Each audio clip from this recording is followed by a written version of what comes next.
Cinema ഒരു ആണധികാരത്തിന്റെ പ്രതീകം ആണ് എന്ന് പറയുമ്പോഴും നല്ല വെട്ടിത്തിളങ്ങുന്ന സ്ത്രീ കഥാപാത്രങ്ങൾ ചെയ്തിട്ട് പല നടിമാരും ഉണ്ടായിട്ടുണ്ട്.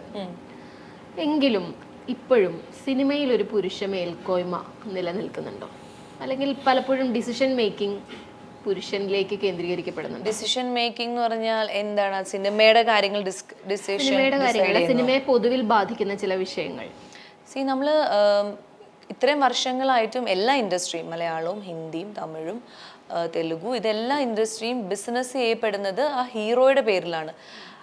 അതെന്തുകൊണ്ടാണ് സംഭവിക്കുന്നതെന്ന് വെച്ച് കഴിഞ്ഞാൽ നമ്മുടെ ഓഡിയൻസ്, ഞാനും താങ്കളും ഇവിടെ ഇരിക്കുന്ന എല്ലാ ഓഡിയൻസും ഒരു സിനിമ തിയേറ്ററിൽ വന്നു കഴിഞ്ഞാൽ നമ്മൾ മീഡിയ ആൾക്കാരെയൊക്കെ വിടും. നമ്മൾ നോർമൽ ഒരാളാവുമ്പോൾ, ഞാനൊക്കെ സ്കൂളിൽ പഠിക്കുമ്പോഴും കോളേജിൽ പഠിക്കുമ്പോഴും ഇപ്പോഴും എൻ്റെ ചുറ്റുപാടുള്ള ആൾക്കാർ എന്താ നോക്കുന്നത്? ഒരു സിനിമ തിയേറ്ററിൽ വന്നു കഴിഞ്ഞാൽ മമ്മൂക്ക സിനിമയാണോ, ലാലേട്ടൻ സിനിമയാണോ, പൃഥ്വിരാജ് സിനിമയാണോ, ഫഹദ്, ദുൽഖർ, ആ പേരുകളാണ് നമ്മുടെ വായിൽ ആദ്യം വരുന്നത്. അല്ലാണ്ട് നമ്മൾ ഒരിക്കലും പോയിട്ട് നിമിഷ സജയൻ്റെ സിനിമയാണോ, നിഖില വിമലിൻ്റെ സിനിമയാണോ, അപർണയുടെ സിനിമയാണോ, എന്നാൽ പോവാം കാണാം എന്നുള്ളൊരു ടെൻഡൻസി നമുക്ക് വരുന്നില്ല. അപ്പം അത് ആരുടെ കുറ്റമാണ്? ആ മാറ്റം വരണമെങ്കിൽ തീർച്ചയായിട്ടും അവിടെ ഒരു ഇക്വാലിറ്റിയെ കുറിച്ച് കൂടുതൽ സംസാരങ്ങൾ ഉണ്ടാവണം, ചർച്ചകൾ ഉണ്ടാവണം. അതൊക്കെ വേണം. ഞാൻ പറഞ്ഞത് ഇക്വാലിറ്റിയെ കുറിച്ചിട്ടും അതൊക്കെ ചർച്ചകൾ ഉണ്ടാവണം. പക്ഷെ നമ്മളിപ്പോൾ സംസാരിക്കുന്നത് കൂടുതലും ഭയങ്കര അരഗൻ്റ് ആയിട്ടാണ് സംസാരിക്കുന്നത്. അതായത് ഇപ്പം തന്നെ വേണം, ഇന്ന് തന്നെ നടക്കണം, ഇന്ന് തന്നെ ഈ സിനിമ മാറണം, അങ്ങനത്തെ ഒരു രീതിയിൽ സംസാരിച്ചുകൊണ്ടും അങ്ങനെ ആവശ്യമില്ല. അങ്ങനെയാണെങ്കിൽ ഈ തുല്യനീതിയെ കുറിച്ച് അപർണ ബാലമുരളി അടക്കമുള്ള ആളുകൾ അഭിപ്രായം പറയുന്നു, ഐശ്വര്യലക്ഷ്മി അഭിപ്രായം പറഞ്ഞു. സ്വാസികയ്ക്ക് ആ ഒരു കോൺസെപ്റ്റിൽ സ്വാസിക എങ്ങനെ അതിനെ നോക്കി? അല്ല, അതും ഇതിന്റെ പേരിലാണ്. അതായത് ഒരു പ്രൊഡ്യൂസർ കാശ് നമുക്ക് തരണമെങ്കിൽ നമ്മൾ ആ സിനിമയ്ക്ക് അത്രയും ആവശ്യമായിട്ടുള്ള ഒരു ഘടകമായിരിക്കണം.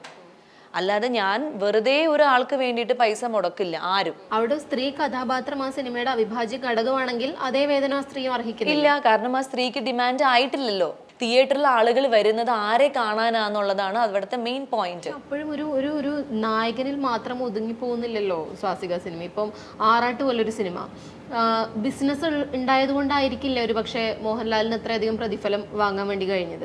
അപ്പോൾ ബിസിനസ്സിനെ മാത്രം നോക്കി കണ്ടിട്ടാണെങ്കിൽ പല മുൻനിര നടന്മാരും, എത്രയോ നടന്മാരുടെ സിനിമകൾ അട്ടർ ഫ്ലോപ്പായി മാറുന്നുണ്ട് തിയേറ്ററുകളിൽ. പക്ഷെ എങ്കിൽ പോലും അവർക്കൊരു ഫിക്സഡ് ഈ പറയുന്ന നീതി ഉണ്ട്.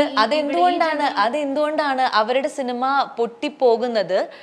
ആ ആള് ഇപ്പം എന്താണ്, ഇപ്പം ലാലേട്ടൻ ആയിക്കോട്ടെ, മമ്മൂക്കി ആയിക്കോട്ടെ, അവര് ഓൾറെഡി ഒരു സ്റ്റാർഡം അവർ ഉണ്ടാക്കിയെടുത്തിരിക്കുകയാണ്. അത് 40-35 വർഷം കഷ്ടപ്പെട്ടിട്ടാണ് ഉണ്ടാക്കുന്നത്.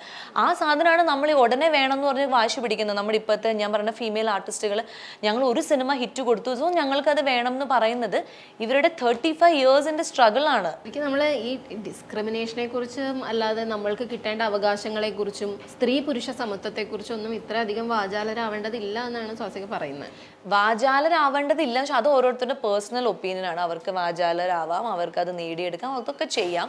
പക്ഷേ ഇതിൻ്റെ ഒരു ബേസിക്, അതായത് പൈസ മുടക്കുന്ന പ്രൊഡ്യൂസേഴ്സ് എന്ന് പറയുന്നത് അവർക്ക് അവരുടേതായിട്ടുള്ള ഏതൊക്കെ ഏരിയയിൽ കട്ട് ഓഫ് ചെയ്യണം എന്നുള്ളത് അവർ നോക്കും. ഈ അമ്മ പോലെയുള്ള സംഘടനകളിൽ സ്ത്രീകൾക്ക് നീതി നിഷേധിക്കപ്പെടുന്നു എന്ന് പറയുന്നിടത്തു നിന്നാണ് ഈ WCCയുടെ ഉത്ഭവം തന്നെ. അത് എനിക്കറിയില്ല അതെന്താ സംഭവം എന്ന് വെച്ച് കഴിഞ്ഞാൽ. ഞാൻ പറയണത് ഇപ്പോൾ WCCയിലാണെങ്കിലും ഏത് സ്ഥലത്താണെങ്കിലും നമ്മളിപ്പോൾ ഒരു കംപ്ലൈൻറ്റുമായിട്ട് ചെന്നു എന്ന് വിചാരിക്കുക. ആ കംപ്ലൈൻറ്റുമായിട്ട് ചെന്ന് കഴിഞ്ഞാലും ഉടനെ തന്നെ നീതി കിട്ടുന്നുണ്ടോ എനിക്കറിയില്ല. ഈ WCC പോലെയുള്ള സംഘടനകളുടെ ആവശ്യം അങ്ങനെയാണെങ്കിൽ സിനിമയിലുണ്ടോ? WCC പോലെ സംഘടനയുടെ ആവശ്യം ഉണ്ടോ എന്ന് ചോദിച്ചു കഴിഞ്ഞാൽ അവരുടെ എന്താണ് പ്രവർത്തനം എന്നുള്ളത് എനിക്ക് എക്സാക്റ്റ് ആയിട്ട് അറിയില്ല. ഇപ്പം എൻ്റെ പേഴ്സണൽ ഒപ്പീനിയൻ വെച്ചിട്ട് പറയുകയാണെങ്കിൽ, എനിക്ക് ഏതെങ്കിലും ഒരു സിനിമ സെറ്റിൽ നിന്നൊരു മോശമായിട്ടുള്ളൊരു ഒരു ഇത് ഉണ്ടായി കഴിഞ്ഞു കഴിഞ്ഞാൽ ഞാൻ ആ സെറ്റിൽ നിന്ന് അപ്പം തന്നെ റിയാക്ട് ചെയ്തിട്ട് എനിക്ക് ജോലി വേണ്ട എന്ന് പറഞ്ഞിട്ട് ഞാൻ ഇറങ്ങി വരികയാണ് ചെയ്യുക. എന്തോ ആയിക്കോട്ടെ, നമ്മൾ സ്ത്രീകൾ ശരിക്കും പറഞ്ഞാൽ അതാണ് ആദ്യം പഠിപ്പിച്ചു കൊടുക്കേണ്ടതും അതാണ് നമ്മൾ ആർജിക്കേണ്ടതും. നമുക്ക് നോ എന്ന് പറയേണ്ട സ്ഥലത്ത് നോ പറയാനും, നമുക്ക് വരാനുള്ള നല്ല കാര്യങ്ങളെ കുറിച്ചിട്ട് ബോധേഡ് ആവാതെ നോ പറയാൻ. അതായത് ഓക്കെ, ഞാൻ ഈ സിനിമ ചെയ്തു കഴിഞ്ഞാൽ എനിക്ക് ഇത്രയും വലിയൊരു ഹീറോയുടെ കൂടെ അഭിനയിക്കാം, എനിക്ക് ഇത്രയും വലിയ ഡയറക്ടറിൻ്റെ കൂടെ അഭിനയിക്കാം, എനിക്ക് ഇത്രയും എമൗണ്ട് കിട്ടും, സോ ഞാനിത് ചെയ്യണം എന്നൊക്കെ പറഞ്ഞിട്ട് നമ്മൾ ഓരോ കാര്യങ്ങളും നമ്മളെ ഇൻസൾട്ട് ചെയ്യുന്നതും നമ്മളെ എന്താ പറയുക ഹരാസ് ചെയ്യുന്നതും നമ്മളെ അബ്യൂസ് ചെയ്യുന്നതും ഒക്കെ സഹിച്ച് ഇരുന്നിട്ട് നമ്മൾ ആ സിനിമ ചെയ്തതിന് ശേഷം ഒരു 3 years ഒരു ലേറ്റർ 4 yearsന് ശേഷം നമ്മൾ ഇനി മീ ടു എന്നൊക്കെ പറഞ്ഞിട്ട് വരുന്നതിൽ എനിക്ക് ലോജിക്ക് തോന്നുന്നില്ല. അതിനൊരു സംഘടനയുടെ ആവശ്യമുണ്ടെന്ന് എനിക്ക് തോന്നുന്നില്ല. നമ്മുടെ ഉള്ളിൽ നിന്ന് വരേണ്ട ധൈര്യമാണ്. ഈ അമ്മ പോലെയുള്ള സംഘടനകളിൽ സ്ത്രീകൾക്ക് നീതി നിഷേധിക്കപ്പെടുന്നു എന്ന് പറയുന്നിടത്തു നിന്നാണ് ഈ WCCയുടെ ഉത്ഭവം തന്നെ. അത് എനിക്കറിയില്ല അതെന്താ സംഭവം എന്ന് വെച്ച് കഴിഞ്ഞാൽ, ഞാൻ പറയണത് ഇപ്പോൾ WCCയിലാണെങ്കിലും ഏത് സ്ഥലത്താണെങ്കിലും നമ്മളിപ്പോൾ ഒരു കംപ്ലൈൻറ്റുമായിട്ട് ചെന്നു എന്ന് വിചാരിക്കുക. ആ കംപ്ലൈൻറ്റുമായിട്ട് ചെന്ന് കഴിഞ്ഞാലും ഉടനെ തന്നെ നീതി കിട്ടുന്നുണ്ടോ എനിക്കറിയില്ല.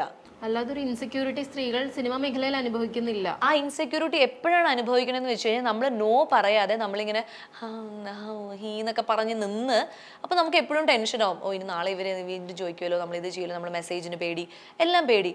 ഫസ്റ്റ് തന്നെ എല്ലാ സ്ത്രീകൾക്കും അറിയാൻ പറ്റും ആരാണ് ഒരു സൈഡിൽ നിന്ന് ഒരു പുരുഷൻ എന്നെ നോക്കുന്നത്, പുറകിൽ നിന്ന് ആരാ നോക്കണേ, മുമ്പിൽ നിന്ന് ആരാ നോക്കുന്നത്, അയാൾ എന്ത് ഇതിലാണ് എന്നോട് സംസാരിക്കുന്നത്, എന്ത് ഇതിലാണ് എനിക്ക് രാവിലെ ഗുഡ് മോർണിംഗ് അയക്കുന്നത്, എന്ത് ഇതിലാണ് എനിക്ക് രാത്രി മെസ്സേജ് ചെയ്യണമെന്നൊക്കെ അതിനുള്ള കഴിവൊക്കെ ഉണ്ട്, എല്ലാ പെണ്ണുങ്ങൾക്കും ഉണ്ട്.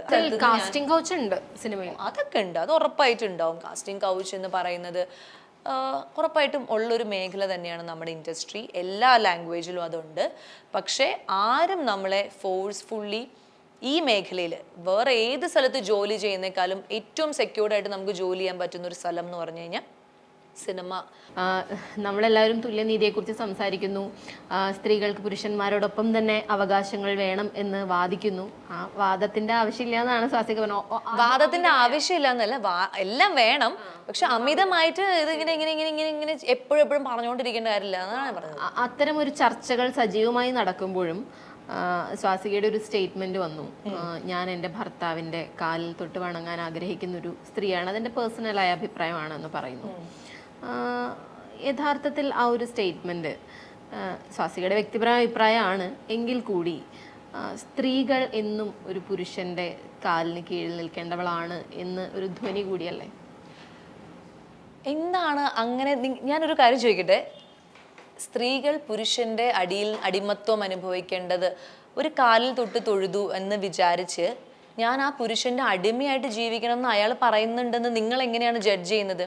ഞാൻ എൻ്റെ ഹസ്ബൻഡിന്റെ കാല് തൊട്ട് തൊഴുന്നത് എനിക്ക് അയാളോടുള്ള ഇഷ്ടം കൂടുതൽ കൊണ്ടായിരിക്കാം, അല്ലാതെ അയാൾ എന്നെ ഫോഴ്സ്ഫുള്ളി എല്ലാ ദിവസവും രാവിലെ മര്യാദയ്ക്ക് എൻ്റെ കാല് തൊട്ട് തൊഴണമെന്ന് അയാൾ പറയുന്നുണ്ട്. അങ്ങനത്തെ ഒരു അടിമത്തത്തിലാണ് ഞാൻ ഈ ഡിസിഷൻ എടുക്കുന്നത് അല്ലെങ്കിൽ ഞാൻ ജീവിക്കുന്നതെന്ന് എങ്ങനെ നിങ്ങൾക്ക് ജഡ്ജ് ചെയ്യാൻ പറ്റും? എന്തായാലും ഇനിയും ഒരുപാട് സക്സസ് സ്വാസികയുടെ കരിയറിലും ജീവിതത്തിലും ഒക്കെ ഉണ്ടാവട്ടെ. ഇത്രയും നേരം സാർക്ലൈനോടൊപ്പം ചെലവഴിച്ചതിന് വളരെ നന്ദി. Thank you. ഉടനെ തന്നെ പല പല ട്രോളുകൾ പ്രതീക്ഷിക്കുന്നു.